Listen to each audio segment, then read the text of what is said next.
بسم اللہ الرحمن الرحیم۔ السلام علیکم دوستو، دنیا بھر کی خبروں میں آج آپ سنیں گے، لیکن اس سے پہلے اگر ہو سکے تو لائک، سبسکرائب اور بیل آئیکن کا بٹن ضرور دبا لیں۔ شکریہ۔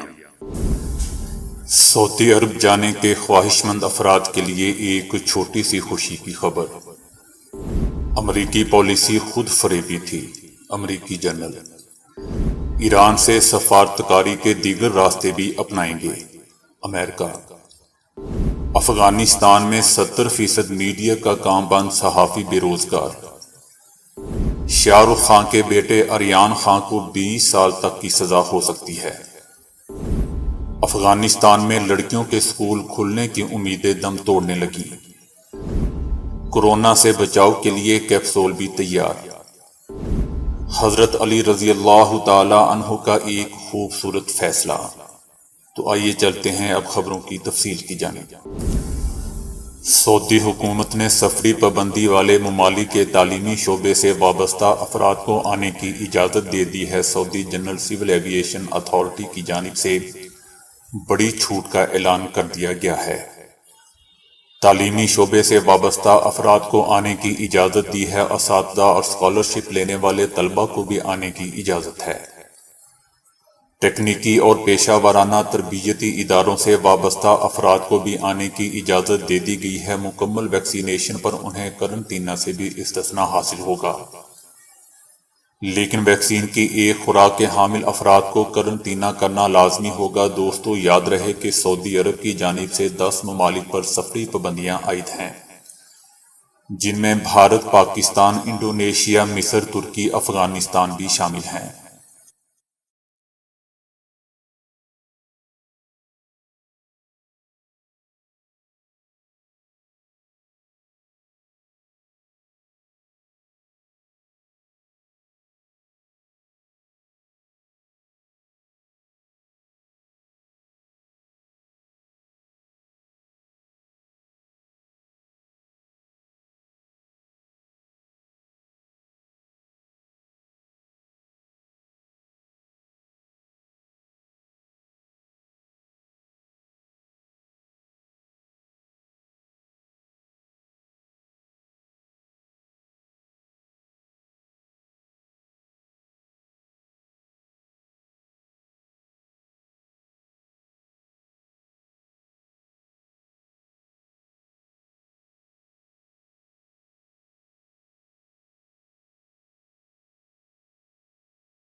امریکی قومی سلامتی کے سابق مشیر جنرل مک ماسٹر کا کہنا ہے کہ امریکی پالیسی خود فریبی تھی۔ جنرل مک ماسٹر نے کہا کہ نااہل لوگ پالیسی چلاتے رہے اور امریکی عوام کو حقیقت سے آگاہ نہیں کیا گیا۔ دوسری جانب افغانستان میں سابق امریکی سفیر ریان سی کروکر کا کہنا ہے کہ ہمارا مقصد افغانستان کو محفوظ بنانا تھا۔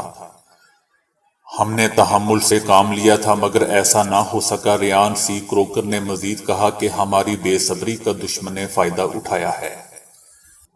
انہوں نے یہ بھی کہا کہ ہم نے مواقع ضائع کیے اور انخلاء افراتفری میں ہوا تھا۔ دوسری طرف جرمنی میں امریکی فوجی اڈوں سے امریکہ منتقل کیے جانے والے کچھ افغان پناہ گزین خسرہ میں مبتلا پائے گئے تھے، جس کے بعد انہیں لے جانے والی پروازیں معطل کر دی گئی تھیں۔ اڈوں پر 9,000 سے زائد افغان پناہ گزین تاحال پھنسے ہوئے ہیں، جنہیں اب خسرہ اور چیچک جیسی بیماریوں کے خلاف ویکسین لگائی جا چکی ہے۔ یہ کام متعدی امراض کی روک تھام سے متعلق امریکی ادارے کی ہدایات کے مطابق مکمل کیا گیا۔ جرمن وزارت داخلہ کا کہنا ہے کہ امریکی انتظامیہ نے انخلاء کی پروازوں کو معطل کر رکھا ہے، جس کے باعث جرمنی میں 9,139 افغان مہاجرین امریکی فوجی اڈوں پر پھنسے ہوئے ہیں۔ جرمن حکام کے مطابق کسی کو بھی جرمنی میں داخل کرنے یا پناہ دینے کا وعدہ نہیں کیا گیا ہے۔ دوستو، یاد رہے کہ 15 اگست کو کابل پر طالبان کے قبضے کے بعد امریکہ نے اپنی آرمی اور اپنے اتحادی افغانیوں کے انخلاء کو تیز تر کر دیا تھا اور انخلاء کے خواہش مند افراد کو سب سے پہلے قطر، پاکستان اور جرمنی سمیت کئی قریبی ممالک تک پہنچایا گیا تھا۔ اور پھر انہیں وہاں سے امریکہ لے جانا تھا۔ جو بائیڈن انتظامیہ ایران کے ساتھ سفارتکاری کے لیے پرعزم ہے، اگر ضروری ہوا تو اس سفارتکاری کے لیے دیگر راستے بھی اپنائے جا سکتے ہیں تاکہ اس بات کو یقینی بنایا جا سکے کہ ایران ایٹمی ہتھیار حاصل نہ کر سکے، جبکہ ایران مسلسل اس بات سے انکار کرتا آیا ہے کہ وہ ایٹمی ہتھیار بنا رہا ہے۔ ایک امریکی عہدیدار نے بتایا ہے کہ ہم یقیناً سفارتی راستے کے لیے پرعزم ہیں، اگر ہم اس میں کامیاب نہ ہوئے تو آگے بڑھنے کے اور بھی راستے ہیں، اور ہم اس بات کو یقینی بنانے کے لیے پوری طرح پرعزم ہیں کہ ایران کبھی جوہری ہتھیار تیار نہ کرے۔ یہ پوچھے جانے پر کہ کیا اقدامات زیر غور ہیں اور کیا اس میں فوجی آپشن بھی شامل ہیں، عہدیدار نے کہا کہ ہم ضروری اقدامات کرنے کے لیے ہمہ وقت تیار رہیں گے، لیکن انہوں نے اس کی تفصیل نہیں بتائی۔ طالبان کے برسر اقتدار آنے کے بعد افغان میڈیا خبروں کے حصول اور میڈیا کی آزادی کے ساتھ ساتھ شدید مالی بحران کا بھی شکار ہے، جس کے باعث ملک کے 70% میڈیا نے کام کرنا بند کر دیا ہے۔ محض 33% صحافی ایسے ہیں جو تاحال کام کر رہے ہیں، جبکہ باقی 67% اپنی ملازمتیں کھو چکے ہیں۔ طالبان کی حکومت کے آنے کے بعد صرف 30% میڈیا کام جاری رکھے ہوئے ہے، جبکہ 70% میڈیا انڈسٹری نے کام بند کر دیا ہے۔ گزشتہ 2 ماہ کے دوران افغانستان بھر میں 150 سے زائد میڈیا اداروں نے کام کرنا بند کر دیا ہے۔ امریکی انخلاء اور طالبان کی حکومت میں آنے کے بعد سے غیر ملکی تنظیموں کی امداد اور اشتہارات ختم ہو چکے ہیں، جس سے ان اداروں میں بحرانی صورتحال ہے۔ ایک ریڈیو اسٹیشن کے سربراہ حامد خبیر کا کہنا ہے کہ طالبان کے اقتدار میں آنے سے پہلے دن سے ہی ایک مقامی کمانڈر نے کمپاؤنڈ کو تحویل میں لینے کے بعد صحافیوں کو دھمکی دی اور آپریشن روک دیا تھا۔ افغان وزیر داخلہ کے ترجمان قاری سعید خوستی کا کہنا ہے کہ مذکورہ معاملے کی تحقیقات جاری ہیں اور جہاں کہیں بھی طالبان کسی کے گھر یا دفاتر میں موجود ہوں، وہ وزارت داخلہ سے رابطہ کریں۔ بالی ووڈ کنگ شاہ رخ خان کے بیٹے آریان خان کو NDCPS ایکٹ کی 4 دفعات کے تحت گرفتار کیا گیا ہے۔ ان مقدمات میں انہیں 20 سال تک کی سزا ہو سکتی ہے۔ آریان کو تحقیقات کے دوران اس کے خلاف جمع ہونے والے شواہد کی بنیاد پر پوچھ گچھ کے بعد گرفتار کیا گیا تھا۔ بھارتی میڈیا کے مطابق گرفتاری سے پہلے 15 گھنٹے تک NCB نے آریان خان سے تفتیش کی، جس کے دوران آریان خان نے منشیات خریدنے کی بات کو تسلیم کیا۔ اگر آریان خان پر یہ الزام ثابت ہو گیا تو انہیں 20 سال تک کی سزا ہو سکتی ہے۔ گرفتاری کے بعد آریان خان کا JJ ہاسپٹل میں باقاعدہ میڈیکل ٹیسٹ کروایا گیا، جس کے بعد انہیں NCB کے دفتر لایا گیا۔ بعد ازاں انہیں عدالت میں پیش کیا گیا، جہاں عدالت نے آریان خان کو 7 اکتوبر تک NCB کی تحویل میں بھیج دیا۔ عالمی دباؤ کے باوجود تاحال طالبان حکومت نے لڑکیوں کے اسکول کھولنے سے متعلق کوئی فیصلہ نہیں کیا ہے، جس سے طالبات کی تعلیم پر مستقل پابندی کا خدشہ پیدا ہو چکا ہے۔ قطر کے نشریاتی ادارے الجزیرہ کے مطابق افغانستان میں طالبان حکومت کو قائم ہوئے 2 مہینے ہونے کو آ رہے ہیں، لیکن عالمی دباؤ کے باوجود تاحال طالبات کے اسکول بند ہیں، جبکہ دوسری طرف ایسی بھی اطلاعات سامنے آ رہی ہیں کہ کئی علاقوں میں لڑکیوں کے پرائیویٹ اسکول کھل گئے ہیں۔ تاہم وزیر تعلیم کا کہنا ہے کہ طالبات کے اسکولوں کی عارضی بندش کا فیصلہ تاحال برقرار ہے۔ برطانیہ کے خصوصی ایلچی نے بھی کل نائب وزیر اعظم ملا عبدالغنی برادر سے ملاقات کی تھی، جس میں لڑکیوں کے اسکول کھولنے اور خواتین کو ملازمت کی اجازت دینے کا مطالبہ کیا گیا تھا۔ طالبان حکومت نے لڑکیوں کے اسکول کھولنے کے لیے چند اقدامات اٹھانے کا وعدہ تو کیا تھا، تاہم اس پر عمل درآمد کی رفتار نہ ہونے کے برابر ہے، اور عالمی دباؤ کو بھی خاطر میں نہیں لایا گیا، جس سے لڑکیوں کی تعلیم پر مستقل طور پر پابندی عائد ہونے کا خدشہ پیدا ہو چکا ہے۔ وزیر اطلاعات ذبیح اللہ مجاہد کا کہنا تھا کہ ملک میں لڑکیوں کی علیحدہ تعلیم کے انتظامات مؤثر نہیں ہیں، ہماری حکومت اس پر مرحلہ وار کام کر رہی ہے۔ ذبیح اللہ مجاہد نے یہ بھی کہا تھا کہ خواتین کو ملازمت اور تعلیم کی اجازت دیں گے، لیکن اس کے لیے سیکیورٹی اور ضابطۂ اخلاق ترتیب دینا ابھی باقی ہے۔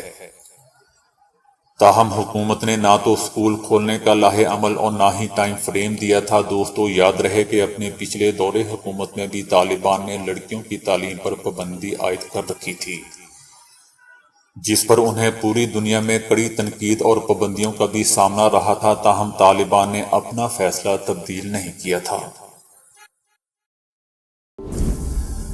دوائیں بنانے والی ایک بین الاقوامی کمپنی نے کورونا سے بچانے کے لیے ایک کیپسول تیار کر لیا ہے جو اس بیماری کی شدت کم کرتے ہوئے ہاسپٹل میں داخلے اور اموات کی شرح میں بھی غیر معمولی کمی لا سکتا ہے۔ یہ کیپسول امریکہ اور دیگر ممالک کے 775 ایسے رضاکاروں میں کامیابی سے آزمایا جا چکا ہے جو کورونا کا شکار تھے۔ تمام رضاکاروں کو یہ کیپسول دن میں 2 مرتبہ مسلسل 5 دن تک دیا گیا۔ اسے استعمال کرنے والا کوئی بھی رضاکار کورونا کے باعث ہاسپٹل نہیں پہنچا اور نہ ہی موت کے منہ میں گیا۔ کمپنی نے یہ کیپسول ہنگامی بنیادوں پر منظور کرنے کے لیے درخواست بھی دے دی ہے۔ دوسری جانب مختلف ایشیائی ممالک نے بڑی تعداد میں اس کیپسول کی ایڈوانس بکنگ کروا لی ہے تاکہ وہ اپنے یہاں اس وبا پر جلد از جلد قابو پا سکیں۔ اس سال کے اختتام تک کورونا وبا سے لڑنے کے لیے نہ صرف ویکسین کی وافر مقدار موجود ہوگی بلکہ اس بیماری کو شکست دینے کے لیے کیپسول اور گولیاں بھی دستیاب ہوں گی۔ حضور صلی اللہ علیہ وآلہ وسلم کی حدیث مبارکہ ہے کہ میں علم کا شہر ہوں اور علی رضی اللہ تعالی عنہ اس کا دروازہ۔ حضرت علی رضی اللہ تعالی عنہ کی حکمت، تدبیر اور سیاست نے کئی اہم موقعوں پر مسلمانوں کی اجتماعیت کو نہ صرف قائم رکھا بلکہ خلیفہ چہارم کے کئی ایسے فیصلے آج بھی انصاف کے تقاضے پورے کرنے کے لیے سامنے رکھے جاتے ہیں اور ان کے تحت فیصلے دیے جاتے ہیں۔ حضرت علی رضی اللہ تعالی عنہ کا ایک ایسا ہی فیصلہ جسے نہ صرف حضور صلی اللہ علیہ وآلہ وسلم نے برقرار رکھا بلکہ اہل بیت رضی اللہ تعالی عنہ کی فضیلت اور حکمت سے متعلق ایسا ارشاد فرمایا جو تا قیامت مسلمانوں کے لیے مشعل راہ ہے۔ ایک مرتبہ ملک یمن میں 4 اشخاص ایک کنویں میں گر گئے جو انہوں نے شیر پھنسانے کے لیے کھودا تھا۔ شیر تو اس کنویں میں گر گیا لیکن ان میں سے ایک کا شیر کے خوف سے پاؤں پھسلا اور اس کنویں میں گر گیا۔ اس نے اپنی جان بچانے کے لیے بدحواسی میں دوسرے کی کمر پکڑ لی، وہ بھی سنبھل نہ سکا اور گرتے گرتے اس نے تیسرے کی کمر تھام لی، تیسرے نے چوتھے کو پکڑ لیا، غرض چاروں اس میں گر پڑے۔ شیر نے اس دوران ان چاروں کو مار ڈالا۔ ان مقتولین کے ورثاء لڑائی جھگڑے میں پڑ گئے۔ حضرت علی رضی اللہ تعالی عنہ نے ان کو ہنگامہ اور فساد سے روکا اور فرمایا کہ میں فیصلہ کرتا ہوں، اگر پسند نہ ہو تو دربار رسالت صلی اللہ علیہ وآلہ وسلم نے جا کر تم اپنا فیصلہ پیش کر سکتے ہو۔ لوگوں نے رضامندی ظاہر کی۔ آپ رضی اللہ تعالی عنہ نے یہ فیصلہ کیا کہ جن لوگوں نے یہ کنواں کھودا ہے ان کے قبیلوں سے ان مقتولین کے خون بہا کی رقم اس طرح وصول کی جائے کہ پہلے مقتولین کے ورثاء کو 1/4 خون بہا، دوسرے کو 1/3، تیسرے کو نصف اور چوتھے کو پورا خون بہا دلایا جائے، اس لیے کہ پہلے نے اپنے اوپر والے کی جان لی، دوسرے نے اپنے اوپر والے کی جان لی اور تیسرے نے بھی اپنے اوپر والے کی جان لی، مگر چوتھے نے کسی کو بھی نہیں مارا بلکہ وہ خود نشانہ بن گیا۔ لوگ اس فیصلے سے راضی نہ ہوئے اور حجۃ الوداع کے موقع پر حضور صلی اللہ علیہ وآلہ وسلم کی خدمت میں حاضر ہو کر اس فیصلے کا قصہ بیان کیا۔ حضور صلی اللہ علیہ وآلہ وسلم بہت خوش ہوئے اور اس فیصلے کو برقرار رکھا اور فرمایا کہ خدا کا شکر ہے کہ جس نے ہم اہل بیت میں حکمت اور دانائی کو رکھا ہے۔ تو دوستو، ابھی کے لیے اتنا ہی۔ ویڈیو کو لائک اور شیئر کرنے کا بہت بہت شکریہ۔